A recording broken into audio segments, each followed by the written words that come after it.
Imagine walking into your office every day, only to be harassed by a coworker who seems to exist purely to ruin your peace. Now imagine getting your revenge, one stink at a time. If you've ever had a nightmare coworker and dreamed of a perfect payback, hit that like button, subscribe, and get ready for a revenge story that stinks in the most satisfying way. About 22 years ago, I worked in a science lab where quiet focus and mutual respect were everything. Unfortunately, not everyone got the memo.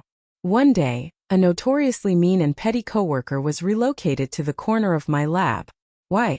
Because she couldn't get along with anyone else in her cubicle area. And lucky me, I became her next target. Let's call her Carol. She was the type who thrived on control, spite, and manipulation.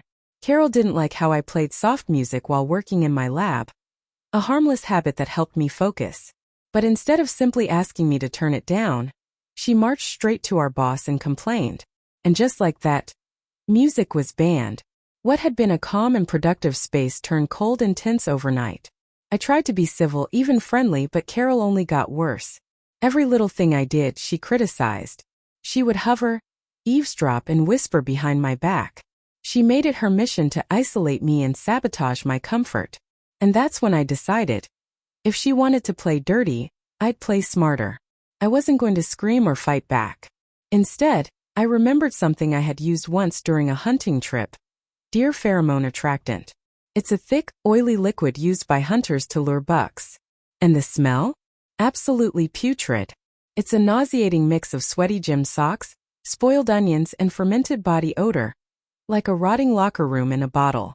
One evening after everyone had left, I pulled out a long hypodermic needle and filled it with that foul liquid. I walked over to Carol's office chair, the one with thick foam padding, and slowly injected a few drops deep into the cushion. Not enough to stink up the room, just enough that when she sat, the scent would cling to her clothes. Her body heat would slowly release the smell. And the best part? It wouldn't be immediate. It would build. The next day, Carol walked in, smug as ever, and took her seat. Within hours, I noticed a few coworkers wrinkling their noses when she passed by.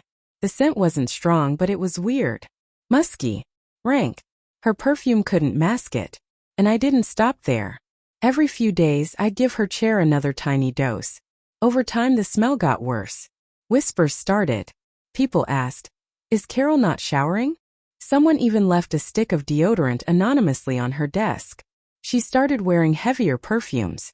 Then she started washing her chair cover. But nothing helped, because the smell wasn't on the chair. It was in it. Eventually, she began sitting on a towel. And that's when I knew my plan was working perfectly. One day, I overheard her on the phone, practically in tears, saying she had booked an appointment with a specialist. She thought she was the problem. Her body, her hygiene, her health. But the truth was much simpler. I made her stink. This continued for a couple of months until I finally landed a new job and left. I never told anyone. Never needed to. The satisfaction wasn't in humiliating her publicly. It was in knowing that every time she walked by someone and saw their nose wrinkle, every time she looked in the mirror wondering what was wrong with her, she never suspected me. Sometimes justice doesn't need to shout. It doesn't need to fight. Sometimes it just needs a long needle, a bad smell, and the patience to watch karma do its thing. If that revenge made you smile, hit that like button and drop your best office drama in the comments below. And don't forget to subscribe to Silent Vengeance for more deliciously satisfying stories. Karma's got a long memory, and so do we.